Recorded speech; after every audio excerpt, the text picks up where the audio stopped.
a plane. And Superboy. And Supergirl. Or Superman. This is Jason J. Lewis, the voice of Superman on Justice League Action. This is Mark Wade, writer of Superman Birthright. And you're listening to The Krypton Report. And you're listening to Krypton Report. Up in the sky, look! It's a bird. It's a plane! It's the Krypton Report! The All Things Kryptonian podcast, including Superman and Supergirl. We discuss games, movies, cartoons, TV shows, and comics. Find us on Facebook, Instagram, YouTube, and Twitter. It is now time to revisit Superman for All Seasons by Jeph Loeb and Tim Sale for summer. You know, we had previously done spring when it was spring, and now it's about to be summer. Can you boys believe it? We're back already, and it's time to read summer. Seems like just last week we read spring. I'll tell you what's crazy is just the fact that I'm rereading this, and I forgot it's been a long time since I've read this, because I'm like, dang it, I was reading it in bed the other night, and I was like, I want to keep reading, and I was like, nope, I have to stop. I'm like, I'm reading this in a certain way, and I have to stop. But we will start with summer, and the one thing, I know I mentioned this during spring, that I kind of thought was, when looking back and revisiting this, I had forgotten that it takes place over time. You know, with the 4 seasons and everything, it always kind of felt like it was in a year. But we have that time jump during spring where Clark leaves and then shows up in Metropolis in another spring, because spring ended with Lex Luthor saying it's going to be a long, hot summer.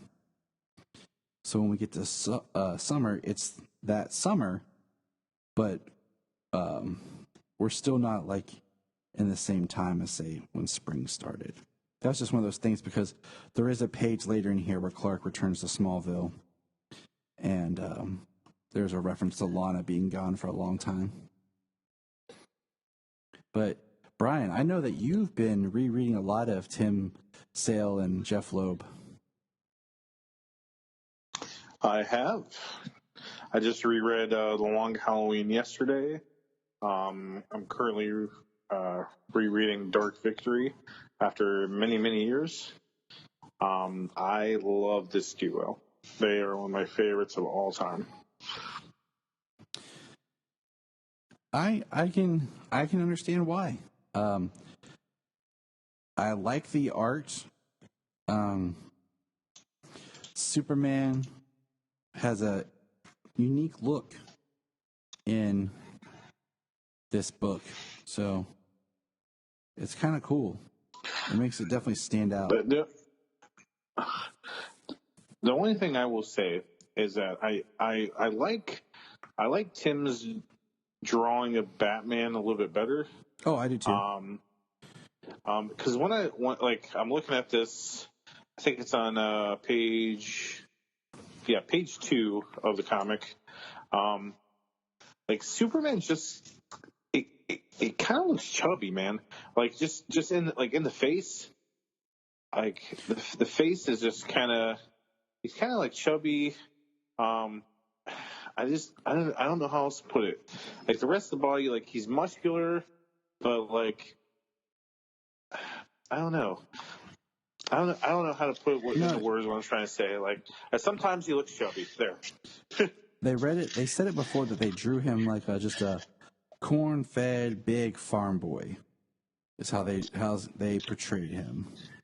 Yeah, he's built like an ox. He's built like an ox. He's so big. Even as Clark Kent, he can't hide because he's so big. Yeah.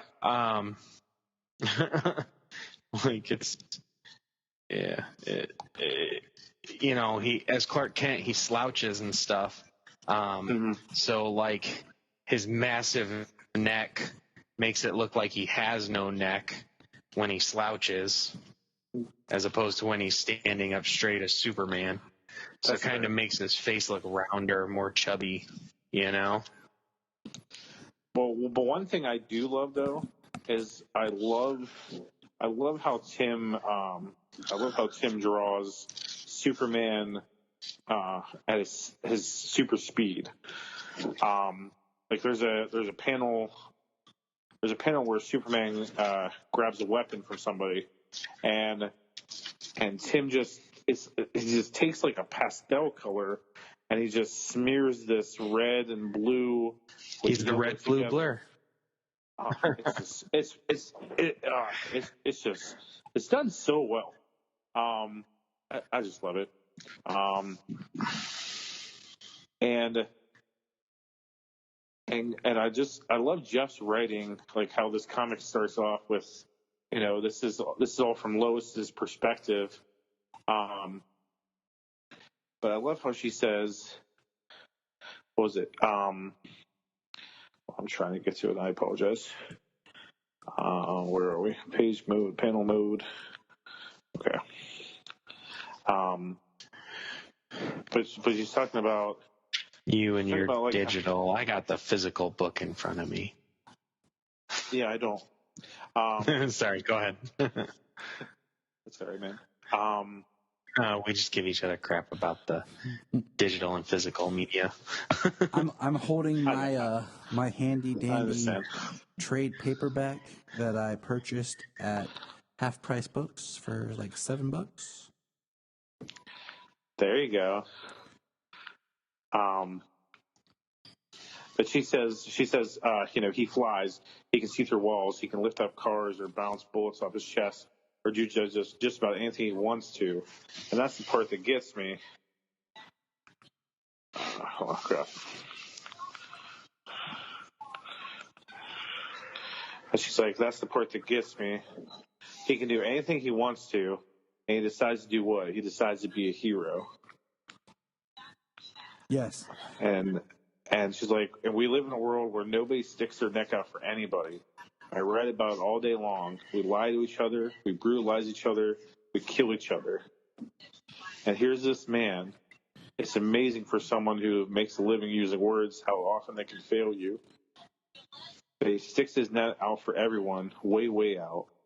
It's almost like he knows if we've been bad or good, so be good for goodness sake. I just thought that, that's just pretty good. Like, Jeph always writes amazingly, but it makes me kind of think about. It always makes you think about the world today. Like, I think there was a debate many years ago. I mean, it's still kind of ongoing debate, like how Superman just isn't relatable. How can we relate to Superman? And here it is right here. We live in a world where nobody sticks out for anybody. Nobody sticks up for anybody. Nobody wants to do anything for anybody. They just want to lie to each other, brutalize each other, kill each other, treat people like horrible, horrible people. But here's Superman, despite all this, sticking his neck out for people, taking care of people, showing good to people. And that's just good stuff. It's just, it's kind of like that discussion about, old values and people and just, friendliness and the nature and how, people are self-absorbed, and he's not self-absorbed. And he just, it's funny because, it's the way people view the world and that shapes their view. And it just shows that a lot of people have a pretty sad view, if you think about it, on the world and on life. But I love this splash page, the 2-page of just him flying in the city.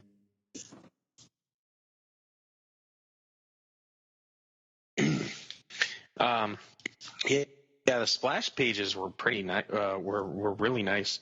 I loved them. We get him with the missile. Get him catching the missile. Get the picture of him in space. He can see the entire Earth. And then the submarine as he's dragging it out of the water. And then the double splash of him and Pa Kent in the field. Just gorgeous artwork. I like, the first pages to this is just Lois talking. And, it's all the way up until basically we get Lex Luthor who enters, where we actually start to get more character dialogue as Superman pulls the sub out. And it's great because, it's just we are experiencing Superman through someone else's eyes. And I love, one of my favorite parts of this is where Lois is like being held at gunpoint. And Lex comes up and he's like, I'll handle this. I can negotiate with anyone. And before he can finish terrorist, Superman takes the gun and crushes it. And it's just, I love how just Superman undermines Lex without really meaning to.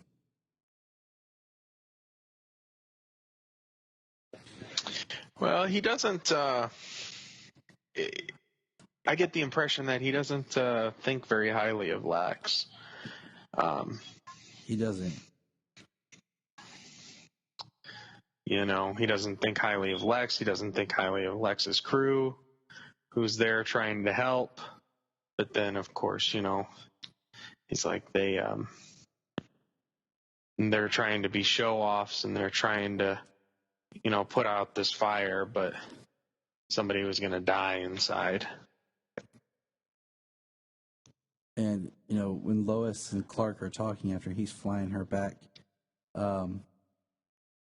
she states, everybody's looking up to you, but nobody talks to Lex Luthor that way. And he's just like, it's about time somebody did. And you're just like, yeah, that's what I'm talking about. Lex is so used to just everybody kissing his butt and just bending over backwards. And Superman's like, no. Well,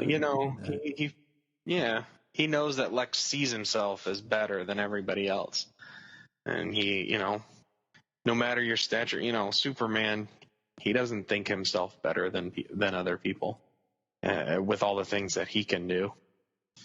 There's no reason that Lex should feel that he's superior to people.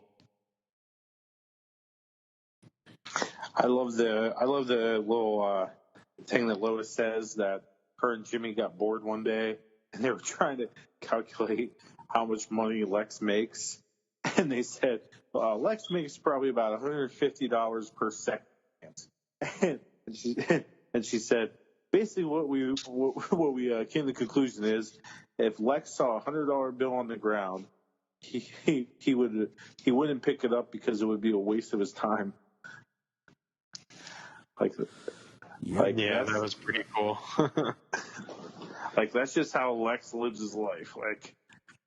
He's too good for anything. $150 a second. $150 a second. I didn't even do the math when I was reading it. I might do the math now. I don't want to do the math. It make me sad. But right.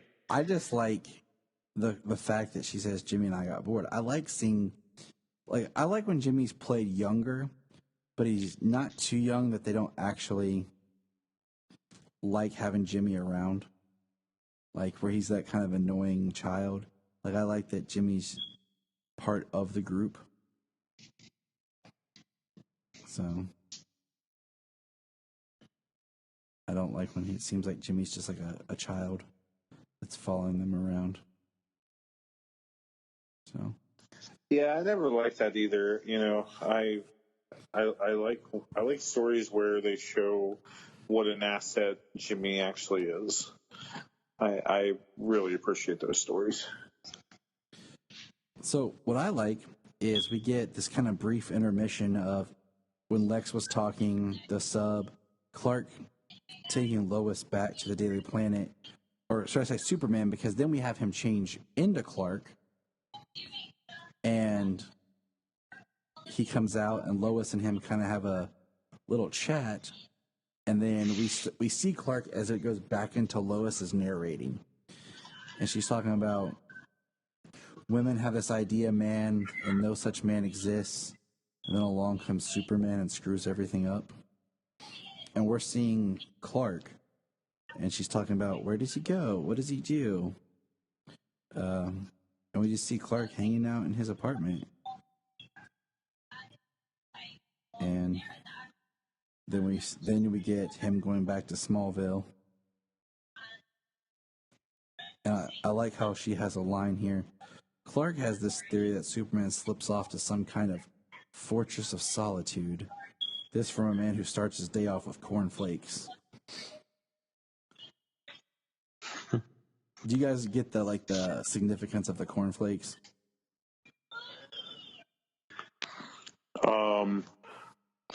Cornflakes is made of corn, and Clark's standing in a cornfield at that second. The old Superman, the Adventures Superman used to do was sponsored by Kellogg's, and they used to do commercials where him and Jimmy would have breakfast, and they'd have cornflakes, and you'd have nice. You'd have George Reeves talking about cornflakes or whatever other. I was so close. It's a really interesting kind of thing where they talk about, like on the Superman documentary, about how Clark and Jimmy waking up and having breakfast together was okay, but the idea of Lois stopping by for breakfast, that's a big no-no. So just interesting little. At least she wasn't waking up to have breakfast there. Yeah, I know. I was right? Like, you guys can always spin it, but I like when Clark walks in and Pa says, "Can you stay for supper?" And he's like, "How'd you know it was me?" He said, "Mud on city shoes has its own sound, and I know your footsteps anywhere, Clark."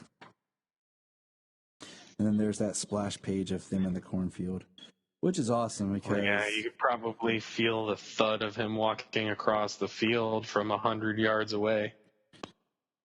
Big as he is.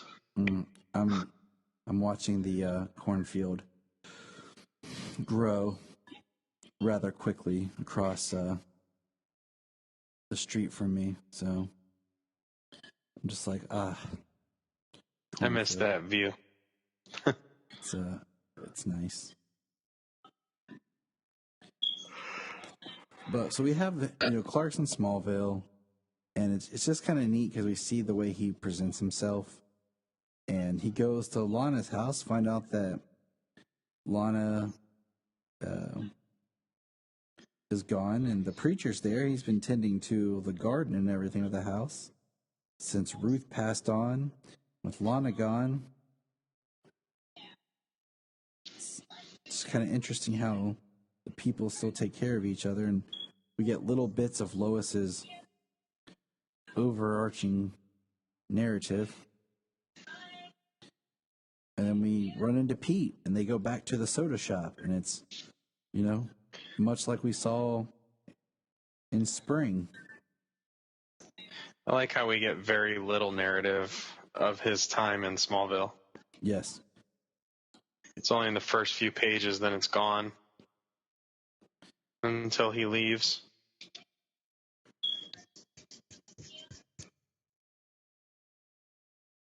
We have it going on, and then we have him talk to Ma. I was going to talk to Ma. And then it picks back up when he's stopping the fire, which we now meet the Lex. What would you call these guys? Like Lex spots? What are they called? Guardians of the City. They're basically like Lexo suits, but they're androids. Yeah, LexCorp's Guardians of the City. This is LexCorp's latest attempt to move the spotlight off Superman. I like this because I love Superman's attitude here, to be honest with you. I just really love how he's just like, he's annoyed by all this. Oh yeah, when lives are at stake, it's like, you know, if you're not going to do the job right, get out of the way. Because he comes up to one, and we just see the panel of him like, tell your boss. It's just pushed away. And we see that there's a person inside.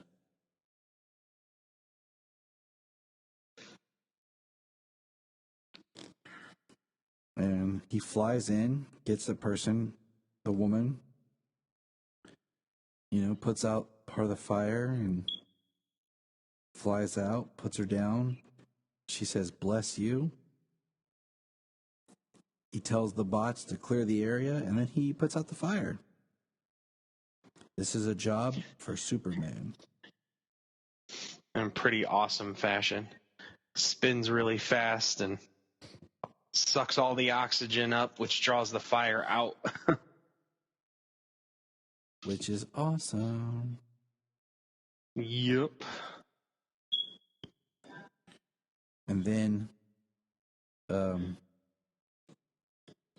we get a little thing at the bottom. We have Lois talking. And then we get the next page is Lex showing up to the person's home who Clark rescued.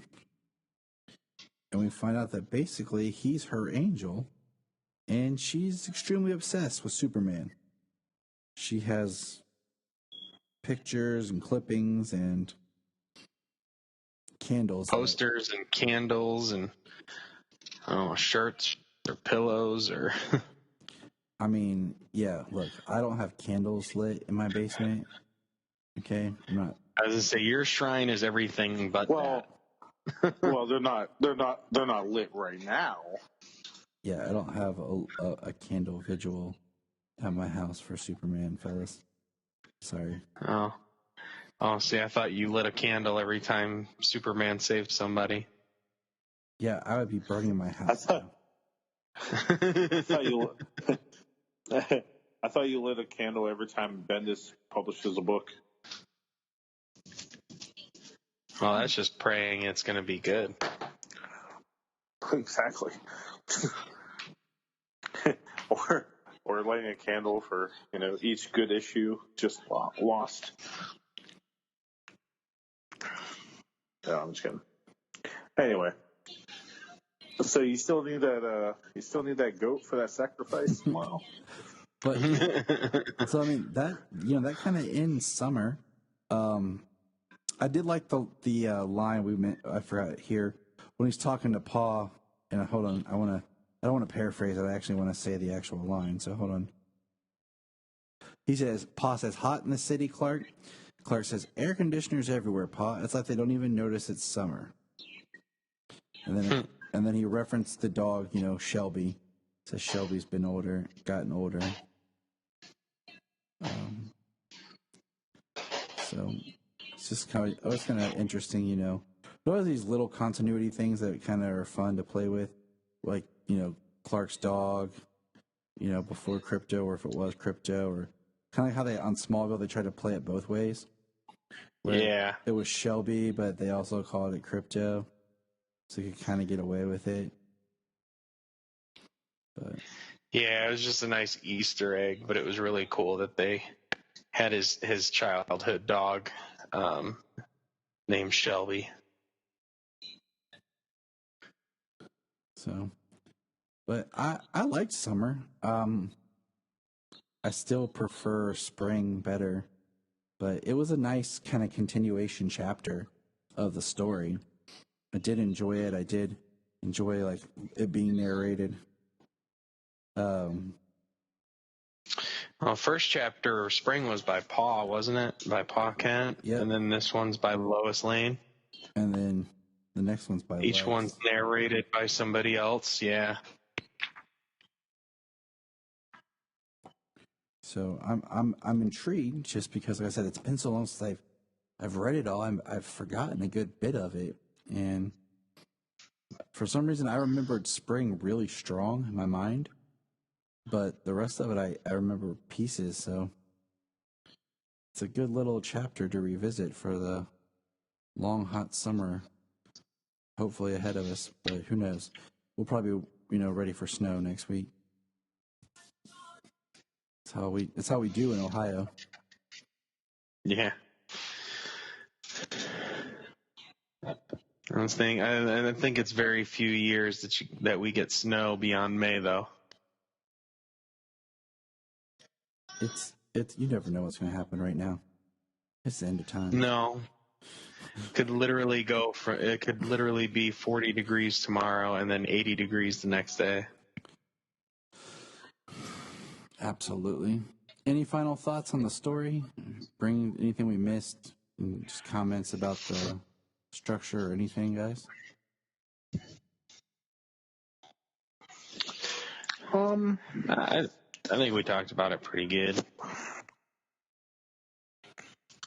My only hang up with this story is it would have been really I would have liked to see Jeph and Tim do different takes on some Superman villains. When you get to Long Halloween, you get to see kind of like the best of the best in their version of the villains. And this you just really get Lex and this kind of Superman origin story type thing. I would like to see them do another Superman story in the future and like see their interpretations of Superman villains and stuff. It would just be cool. I agree with you on that. Like, it is kind of it's a very stripped down story, whereas like the the Batman is very intricate. I think my thing is I feel like summer doesn't quite work as well in the sense that if you think about all the like spring, when we read spring, what that actually meant, not just the season, but like the point in someone's life and about growth and maturity and just, how you could use the season to kind of tell about Clark's life and where he was going and what he was doing. And that whole angle of, spring, rebirth, growth, new life and change. And then in summer, it's just kind of like we're not really drawn to that. Like they don't even have like, I don't know, there could have been some artwork or something that really made you feel like summer, like kids playing outside, playing at the pool, playing in the streets. Like, I mean, just a simple thing of Superman breaking a fire hydrant or something, Yeah, that's a good point. Like, I just feel like we never really touched on just using the season for its allegorical ability, but maybe that'll be fall is definitely I think in the I think fall and spring are definitely more, they're easier to use in that form. So we'll see what that has for us in a couple months when we get to that. Right. Brian, Jeph Loeb wrote, and it's not Jeph Loeb and Tim Sale together, but Jeph Loeb wrote the first 25 issues of Superman Batman, the 2000s stories that begins with Public Enemies. Yes. So, which is great, but the best of both. He gets to write Batman and Superman. But Brian's gonna get mad because he doesn't have Tim. No, it's okay. That's all right. Let me ask you guys this real quick. Jeph, do you feel you gravitate more towards an artist or a writer? Different facets of both. I mean, see, I find like I gravitate towards a writer, but I love certain artists. You know what I'm saying? Like if there's an artist I really like, but they're doing a book that maybe I don't care about the character or who's writing it, I'm just like, but I still want to see the art. But I don't know. I'm more apt to like, oh, this is written by this person to read it. Because then I get really bummed when like you have a great writer and the art is not good, but I'll still partake of the story because of the writer. I don't know. Right. I'm just more like.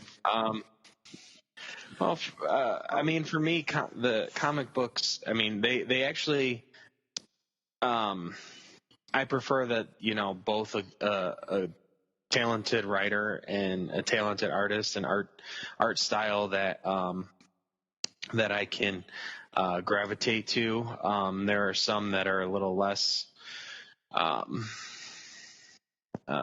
visually appealing, and that does hurt a story, in my opinion. So there are writers that I will try and read as much as they've done. But then there are also artists, like if a book is being drawn by an artist, then I mean it's gonna help with the story. I don't tend to just most books. I don't tend to just read the words and glance at the pictures and flip the page. I try and put the story together, the words to the pictures, and what's happening in between each frame. So I always tend to take my time going through books, taking all of the levels in to tell the story. So I used to do a lot of art myself when I was younger, drawing. So I really love great art, and I definitely I gravitate to both. Brian? Yeah, I'm kind of where you guys are.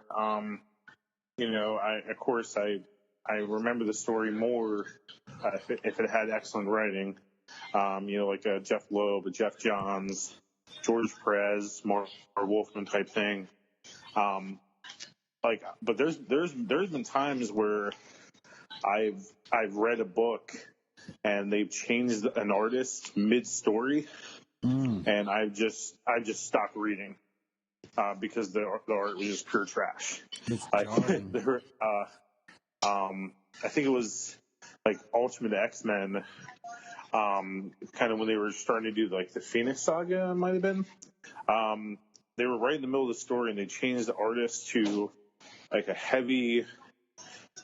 It went from like a really nice art that it wasn't totally like realistic, but you know what I mean. Like it was more like, okay, I could see these people in my head more. And then they switched to like a real heavy like anime type drawing, but it wasn't even like good anime. It was like cheap anime, and like barely any faces on the characters. It just was trash, and I just stopped reading it. I couldn't get into it anymore. So I'm kind of in the middle where, it has to be at least tolerable writing. It has to be somewhat good, But I don't know. I tend to remember. But if you were to ask me what I remember more, I remember the writer more than I remember artist. All right. We'll definitely do something soon about, art in general. Well, it's like Action, the current run of Action that I forget who the artist was before, but then a handful of issues ago, John Romita Jr. came on the book. Mm-hmm. And, he's a good artist, obviously. He's got his work is great, but just it's not my favorite work for Superman. And like the way it was, they switched it at the end during the Justice and Doom War. And right in the middle of that, you go from, one art style to another, and his art style really did not go great with all of the fights and the battles between the heroes and Luthor's Legion of Doom. I didn't find it very appealing. So no, I've spoken my piece enough times on the show about John Romita Jr.'s work, so I don't have to keep saying anything. But that's going to wrap up, Superman for all seasons, summer. I highly recommend it. If you haven't read it, pick it up. It's on DC Universe. Read it. Follow along with us. And, until next time. Look up in the sky. Look up in the sky. Look in the sky.